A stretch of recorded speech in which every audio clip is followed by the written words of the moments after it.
ఈ మధ్య రసాయనిక ఎరువులతో కూరగాయలను తింటూ ఉంటే ఆరోగ్యానికి దెబ్బ తగులుతుంది, క్యాన్సర్ బారిన పడుతూ ఉన్నాం. రసాయనిక ఎరువుల్ని తగ్గించేసి ప్రకృతి వ్యవసాయాన్ని అందరూ మొదలుపెట్టారు. ప్రకృతి వ్యవసాయం అంటే ఏంటో ఏదో కాదు, ప్రకృతిలో ఉన్నటువంటి వస్తువులని ఏవి మనకి భూమి నుంచి లభిస్తున్నాయో ఆ లభించిన వస్తువులలో మనకి వేప ఉంది, అది క్రిమి సంహారకంగా పనిచేసింది. పేడ ఉంది, బలమైనటువంటి ఆహారాన్ని అన్నిటికీ కూడా మొక్కలకు అందించగలుగుతాయి. అలాగే ఇంట్లో మనం కూరగాయలు వాడుతూ ఉంటాం. ఆ కూరగాయల్లో వ్యర్థంగా ఉన్నట్టు వాటిని నీళ్లలో వేసి కాసి వాటి నుంచి మనం కొంత ద్రవాన్ని తీసి అవి కొన్ని. అలాగే వాటితో పాటు బెల్లం, ఈ బెల్లము, సున్నము, తర్వాత చేపలు, ఇవన్నీ కూడా అనేక రకాలుగా మనకి ప్రకృతి ప్రసాదించినటువంటి వరాలు.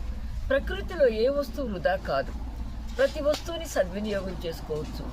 ఏ కూరగాయలు అయితే మనకు వస్తున్నాయో వాటి వ్యర్థ పదార్థాల నుంచి కూడా వాటి బయోజమ్స్ తీసి మరలా మనం వ్యవసాయానికి వాడుకోవచ్చు.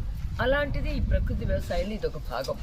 నేను ఏదైతే వృధాగా ఉందో రోజు ఇంట్లో మిగిలిపోయినటువంటి మజ్జిగ కానివ్వండి, తోడబెట్టినటువంటి పెరుగుని 2-3 లీటర్ల పెరుగుని తోడబెట్టి వాటిని వల్ల మజ్జిగ చేసి కొద్ది రోజులు పులియబెట్టి వేప నూనెను వాడి అన్ని వాడినప్పుడు నేను మొక్కలకు పోస్తూ ఉంటాను.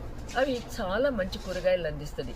ప్రకృతి వ్యవసాయం అంటే ఏదో అనుకోకండి, ప్రకృతిలో లభించిన ప్రతి వస్తువుని మరలా వినియోగించి మనం వ్యవసాయం చేయడం ప్రకృతి వ్యవసాయం.